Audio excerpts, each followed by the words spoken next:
नमस्कार जी। आज हम इसमें माइक्रो इकोनॉमिक्स का एक बहुत ही महत्वपूर्ण टॉपिक एंजल वक्र के बारे में चर्चा करेंगे। पिछले लेक्चर में हमने आय उपभोग वक्र के बारे में पढ़ा था। आय उपभोग वक्र की सहायता से ही एंजल वक्र का डेरिवेशन होता है, व्युत्पादन होता है। इसलिए हमने सबसे पहले आईसीसी कर्व के बारे में पढ़ा था, ताकि उसके माध्यम से हम एंजल कर्व को भी देख सकें। आय उपभोग वक्र क्या था? विभिन्न आय के स्तरों पर एक व्यक्ति द्वारा उपभोग की गई साम्य मात्राओं के, साम्य मतलब संतुलन की मात्राओं के अंदिमान मानचित्र में बिंदु पथ होता है। देखो थोड़ी सी टिपिकल हो गई, इसको देख लेते। हमने क्या बोला था? आय के विभिन्न स्तरों पर, वाई गॉड एक्स गॉड, आय के विभिन्न स्तरों पर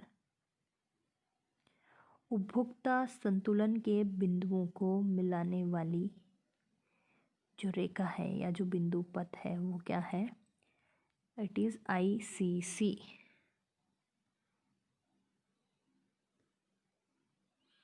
ओके। इस प्रकार आय उपभोग वक्र का उपयोग उपभोक्ता की आय के स्तर और उसके द्वारा खरीदी गई वस्तु की मात्रा के बीच संबंधों को व्युत्पादित करने में किया जा सकता है। अब देखो आईसीसी क्या बता रहा था? आय के विभिन्न स्तरों पर उपभोग की गई साम्य मात्राओं के अंदिमान मानचित्र। संतुलन बिंदु क्या था? उपभोग की गई वस्तुओं की साम्य बिंदु को ही बता रहा था। तो आईसीसी से हम आय के विभिन्न स्तर, एक तरफ तो उपभोग के आय के स्तर और उसके द्वारा खरीदी गई वस्तु की मात्रा के बीच संबंधों को हम बता सकते हैं। अब एक सांख्यिकी विद्वान हुए अर्नेस्ट एंजल, जर्मन सांख्यिक थे, स्टैटिस्टिशियन थे। इन्होंने 1821 से लेकर 1896 तक उपभोग व्यय की संरचना, जर्मनी में ही उपभोग व्यय की संरचना के बारे में स्टडी करी। इन्होंने ये निष्कर्ष निकाला कि आय के विभिन्न स्तरों पर परिवारों द्वारा विभिन्न वस्तुओं और सेवाओं पर व्यय के विषय में इन्होंने अपना एक आनुभविक अध्ययन प्रस्तुत किया और वो किस तरह से अपना बजट का डिस्ट्रीब्यूशन करते हैं उसके बारे में बताया। इसमें इन्होंने ये बोला कि आय के विभिन्न स्तरों तथा वस्तु विशेष की खरीदी गई मात्राओं के बीच संबंध प्रदर्शित करने वाले वक्र का नाम एंजल वक्र। अब देखो इन्होंने जो अपना अध्ययन किया था जर्मनी में 1821 से लेकर 1896 के बीच, उसमें बहुत सारे परिवारों को इन्होंने अध्ययन किया और फिर ये निष्कर्ष निकाला। उन सारे परिवारों का बजट देखा, पारिवारिक बजट, और उनकी उपभोग व्यय की संरचना के बारे में अध्ययन किया था। उनके आधार पर इन्होंने बोला कि यहाँ पे है ना, एंजल के अनुसार यदि उपभोक्ता की आय में वृद्धि होती है, सपोज आय में वृद्धि 10% हो रही है, यदि कंजम्पशन में भी एक्स वस्तु के कंजम्पशन में भी 10% की वृद्धि हो, 10% से पहले है, 10% से कम वृद्धि हो, पहला केस। दूसरे केस में 10% से ज़्यादा वृद्धि हो, सपोज यहाँ पे 20% की वृद्धि हो, और सेकंड केस जिसमें 10% के इक्वल वृद्धि हो। वापस देखो, इसको वापस बनाते हो। इन्होंने क्या निष्कर्ष निकाला? जो डिमांड है वो 10% से ज़्यादा बढ़े, यहाँ पर एक केस ज़्यादा बढ़े 10% से कम बढ़े, एक में 10% से इक्वल बढ़े। ठीक है, इसमें भी पहले केस को कम वाला ले लो तो ठीक रहेगा, दूसरे वाले को ज़्यादा ले देते हैं एक्सप्लेन करने के हिसाब से, बाकी कोई प्रॉब्लम नहीं है।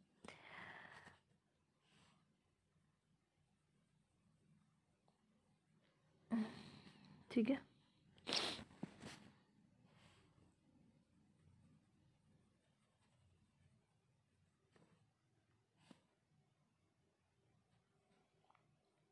ये हमने ये लिया और ये ज़्यादा है 10% से। इन्होंने बोला कि यदि परिवार की इनकम 10% से बढ़ रही है, फॉर एग्ज़ाम्पल हमने यहाँ 10% का एग्ज़ाम्पल लिया है, और यदि खरीदी गई वस्तु की मात्रा या उनकी जो डिमांड 10% से कम में बढ़े या खरीदी गई मात्रा में जो वृद्धि है वो 10% से कम हो, तो इनको उन्होंने क्या नाम दिया? ऐसी जो वस्तु होगी वो होगी आवश्यक वस्तुएं। ठीक है। दूसरी वस्तुएं हैं इस सर, यदि खरीदी गई वस्तुओं की मात्रा में या वस्तुओं की मांग में 10% से ज़्यादा वृद्धि हो जाए तो उनको उन्होंने क्लासिफाई किया विलासिता की वस्तुओं के अंतर्गत।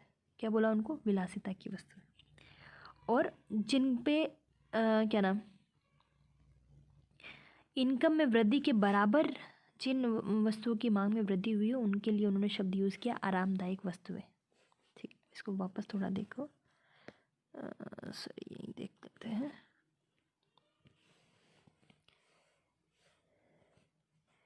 तो इस तरह से एंजल ने अपनी स्टडी से तीन निष्कर्ष निकाले और उन्होंने वस्तुओं को 3 भागों में डिवाइड किया। एक आवश्यक वस्तुएं, दूसरी आरामदायक वस्तुएं, तीसरी विलासिता की वस्तुएं। ठीक है।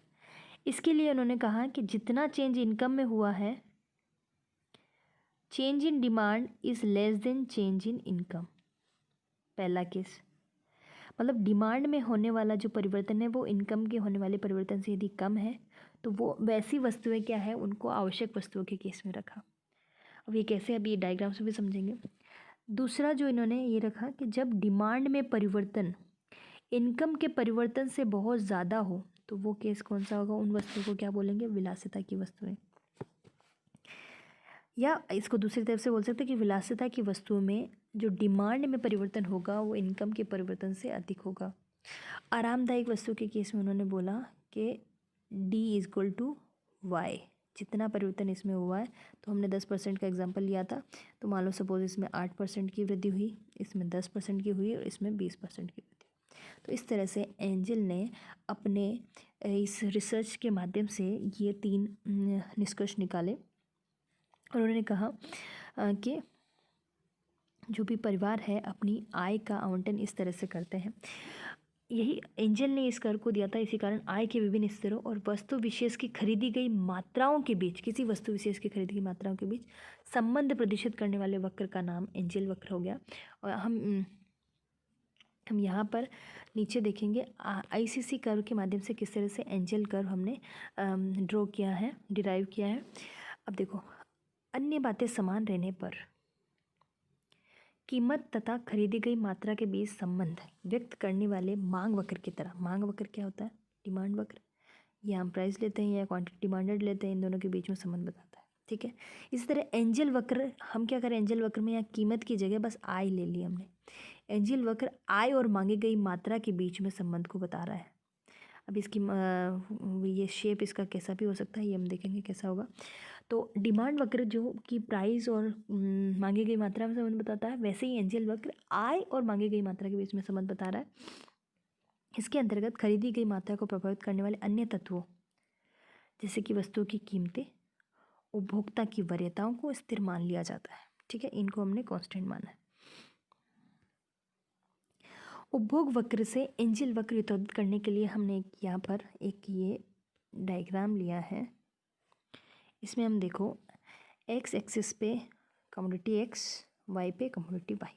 यहाँ पर ये ध्यान रखना, यहाँ पर हम क्या ले रहे हैं ये निर्भर करेगा कि हमने अंदर क्या प्रदर्शित किया। हमने देखो अंदर IC वक्र लिया है, हमने बजट लाइन ली है, तो इनको दर्शाने के लिए हमें यहाँ पर एक्स और वाई को डी चाहिए होती है, तो ये तो वही आएंगे, इसमें कुछ चेंजेस हुआ ही नहीं है, बजट लाइन वही है अपनी। ठीक है, ये हमारा IC कर्व है, उदासीनता वक्र जो हम पहले पढ़ चुके हैं। ये इसके माध्यम से जो आय के विभिन्न स्तरों पर उपभोक्ता के संतुलन बिंदुओं को मिलाने वाली जो रेखा है, ये हमारा आय उपभोग वक्र है। ठीक है। अब देखो यहाँ पर पहले जब हमने एक एग्जांपल लिया कि सपोज क्या है, उपभोक्ता की आय 300 रुपये है, यदि बढ़कर वो 400 रुपये और 500 रुपये प्रतिदिन हो जाए तो उसके द्वारा वस्तु की खरीद की मात्राओं पर क्या प्रभाव पड़ेगा, उसको हम यहाँ देख रहे हैं। यदि पहले उसकी आय 300 रुपये थी, वो बढ़कर 400 और 500 हो जाए तो उस पर क्या प्रभाव पड़ेगा, खरीदी गई मात्राओं पर क्या प्रभाव पड़ेगा, उसको हम देख रहे हैं। तो सबसे पहले हमने सिर्फ इस डायग्राम को देखते हैं। इसमें क्या हो रहा है, जब 300 रुपये थी तो एक्स वस्तु की OQ1 क्वांटिटी खरीद रहा था आर बिंदु पर, ठीक है। अब मान लो उपभोक्ता की आय बढ़कर 400 रुपये हो गई, इनकम में वृद्धि की तो 100 रुपये हुई, और उसकी क्वांटिटी बढ़कर उसने क्या कर दी, एक्स वस्तु की डिमांड बढ़ाकर OQ2 कर दी। अब सपोज और उसकी इनकम बढ़ जाए 500, तो उसकी वापस क्या है, क्वांटिटी डिमांडेड बढ़कर OQ3 हो गई, ठीक है, बढ़ रही है। अब इसी को हमें क्या करना है, यहाँ से इनकम उठानी है, उस इनकम को यहाँ रखना है, और ये quantity demanded as it is यहाँ आ जाएगी। अब हमने क्या किया, इस 300 रुपये को यहाँ से यहाँ लेके गए। 300 रुपये पर कितनी खरीद रहा था ये, OQ1। 300 रुपये पर क्वांटिटी डिमांडेड कितनी थी, OQ1। फिर हमने लिए यहाँ 400 रुपये।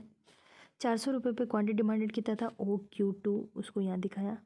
इसको आप नीचे भी दिखा सकते हो इसके, तो ज़्यादा आसान रहता है ऐसे, इस तरह से, ठीक है।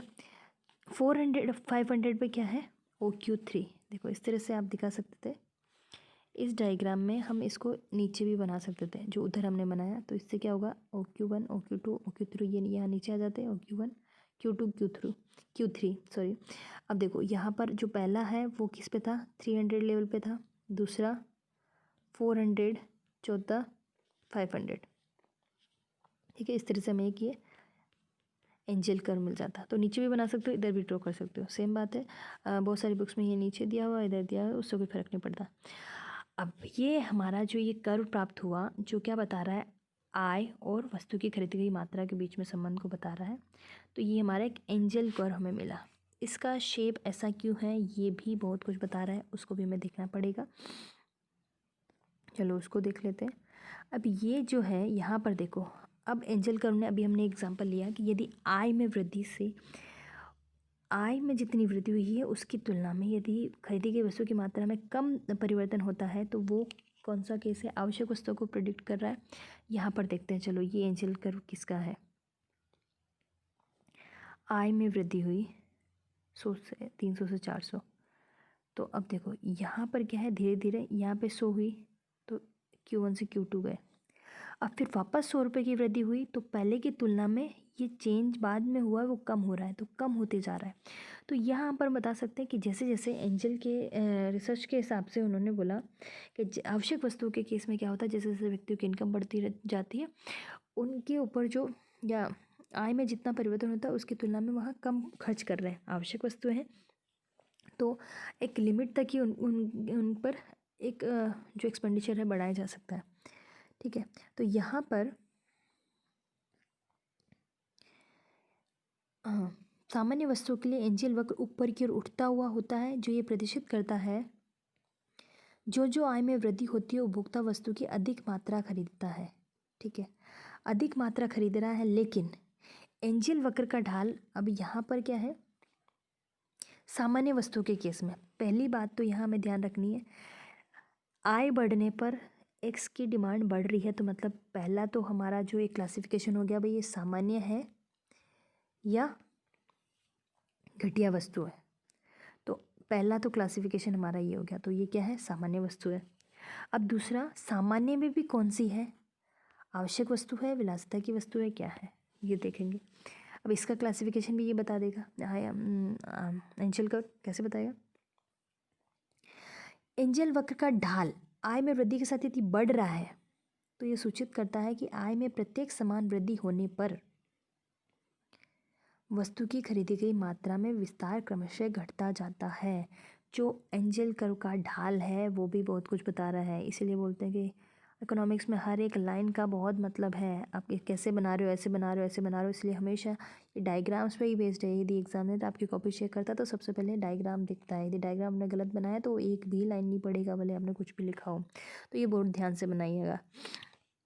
तो यहाँ पर क्या है, ढाल बढ़ता हुआ है, बढ़ता हुआ ढाल के बारे में भी मैंने चर्चा की थी। ढाल को जब देखना हो, ढाल की हम बात करते हैं, तो उसके किसी भी कर्व की ढाल की बात करो तो उसके ऊपर एक स्ट्रेट लाइन ड्रॉ करो, उसके पॉइंट्स पे 2 पॉइंट ले लो, एक पॉइंट ये लिया, एक पॉइंट ले लो, एक यहाँ बनाओ, एक हमने यहाँ बनाया, इसको टच करते हुए। अब देखो इसका ढाल पहले ये था, अब यहाँ बोल रखोगे तो वो धीरे धीरे आएगी, एक यहाँ बोल रहे होगे तो तुरंत नीचे आ जाएगी। तो ढाल किसका ज़्यादा है? इसका। तो हम जैसे जैसे ऊपर जा रहे हैं तो क्या हो रहा है? ढाल बढ़ रहा है। समझ में आई ये बात? तो ढाल बढ़ रहा है। तो यही बोला है कि जब एंजिल वक्र का ढाल आय में वृद्धि के साथ बढ़ता है तो आय में प्रत्येक समान वृद्धि होने पर वस्तु की खरीदी गई मात्रा में विस्तार क्रमशः घटता जाता है। अब बस इसी को इन्होंने शब्दों में लिखा है जो भी हमने देखा था। इसका मतलब ही क्या है? ये इस तरह से जा रहा है तो हम ये वाला जो गैप है कम होता जाएगा। थोड़ा और स्टीप होता तो चेंज बहुत कम होता। तो यहाँ पर एक क्या कंक्लूजन निकला? ये आय में वृद्धि होने पर बढ़ते हुए ढाल वाला ऊपर की ओर बढ़ता हुआ एंजिल वक्र आवश्यकता की वस्तुओं की स्थिति को प्रदर्शित करता है। It shows the condition of the necessary goods जिनका उपभोग आय में वृद्धि की अपेक्षा कम बढ़ता है। बढ़ेगा तो है ही, इनकम बढ़ने के साथ बढ़ेगा, लेकिन जो हमारी आवश्यक वस्तु हैं डेली, फूड आइटम्स है, मिल्क प्रोडक्ट्स है, हमारे क्लॉथ है, शूज़ है, ये सब जो हमारी मिनिमम नीड्स की वस्तुएं हैं, इनको हम बढ़ेगी लेकिन इनकम में जितनी बढ़ोतरी हुई है उसकी तुलना में कम। ठीक है। अब यहाँ पर 6.24 में भाग बी में हाँ, उसमें हमने देखा कि वस्तु की खरीदी की मात्रा आय में वृद्धि के साथ बढ़ तो रही है लेकिन किंतु घटती हुई दर से। एंजिल वक्र की ये आकृति आवश्यक वस्तुओं के लिए प्राप्त होती है। ठीक है, ये वाली जो आकृति है ये आपको ध्यान रखना है कि आवश्यक वस्तु के केस में एंजिल वक्र किस तरह से बनेगा? इस तरह से। ये सारे ग्राफ्स आप, ये जो डायग्राम्स है आप देख लीजिएगा और ये आपको टिप्स पे होने चाहिए, याद होना चाहिए कि जब बनाए कि ये क्या बता रहा है। ठीक है। अब हम एक और केस लेते हैं, विलासिता की वस्तु का, विलासिता की वस्तु का एंजिल वक्र। अब यहाँ आप इसको देख के बता सकते हो, ये कर्व हमने, ये कॉनकेव है टूवर्ड्स टू एक्स। अब यहाँ पर क्या है? यहाँ पर इसका जो ढाल है देखो पॉजिटिव है। सबसे पहले तो हम देखेंगे कि इनकम बढ़ने के साथ साथ क्वांटिटी डिमांडेड बढ़ रही है, पॉजिटिव है, तो मतलब पहला क्लासिफिकेशन होंगे ये सामान्य वस्तु का एंजिल कर्व है। दूसरा अब हम देखेंगे कि ये विलासिता का क्या आवश्यक वस्तु का, उसके लिए हम इसके ढाल पर जाएंगे। ढाल मेजर करने के लिए हम 2 पॉइंट ले लेंगे, 1 पॉइंट ये ले लिया, 1 पॉइंट ये ले लिया, 1 पॉइंट और ले लो। इसका ढाल क्या हो रहा है? धीरे धीरे कम होता जा रहा है। ढाल यदि कम हो रहा है तो मतलब हम इनकम में चेंज होने से ज़्यादा वस्तुओं की डिमांड में परिवर्तन कर रहे हैं। या इनकम जैसे 50% बढ़ी तो क्वांटिटी डिमांडेड या वस्तु की खरीदी गई मात्रा में 70% की वृद्धि हो गई। तो ऐसा कब होता है? इनकम बढ़ने के साथ साथ विलासिता की वस्तुओं की जो मांग है वो तीव्र गति से बढ़ती है। जैसे ही आदमी थोड़ा सा अमीर होता है, उसके पास पैसे आते हैं, फ्रिज, एसी, कार जो भी है, थोड़ी हमारी लग्जरी प्रोडक्ट्स जो हमें थोड़ी विलासिता प्रदान करते हैं, उनकी डिमांड ज़्यादा तेज़ी से बढ़ती है। इसलिए इनका जो एंजिल कर्व है वो इस तरह से होता है। ये सही भी बात बोली है एंजिल महोदय ने। अब देखो यहाँ एंजिल वक्र का ढाल, जब ढाल याद करते हैं तो क्या करते हैं? लंब बटे आधार, del M upon del Q. ये किसी भी पॉइंट पर देखने के लिए हम देखेंगे कि एम में कितना परिवर्तन हुआ है, एम में कितना परिवर्तन हुआ है और क्यू में कितना हुआ है, ये देखेंगे। तो 300 से 400 ये एम में परिवर्तन को बता रहा है, इधर ये क्यू में परिवर्तन को बता रहा है। तो यहाँ पर क्या है? क्यू में परिवर्तन ज़्यादा है, तो ये क्या है?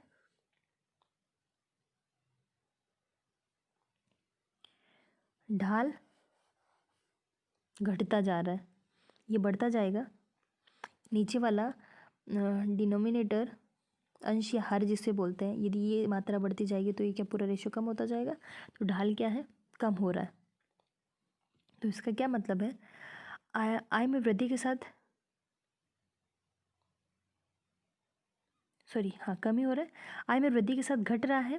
प्रतिष्ठित वस्तु के एंजिल वक्र पर आय में समान वृद्धियों के परिणाम स्वरूप वस्तु की खरीदी गई मात्रा में क्रमशः अधिकाधिक वृद्धि होती है, पहले से ज़्यादा वृद्धि हो रही है। ये दिख ही रहा है, पहले Q1 Q2 चेंज हुआ, फिर Q2 Q3, फिर और वृद्धि होगी तो और ज़्यादा चेंज होगा, मतलब ज़्यादा वृद्धि हो रही है।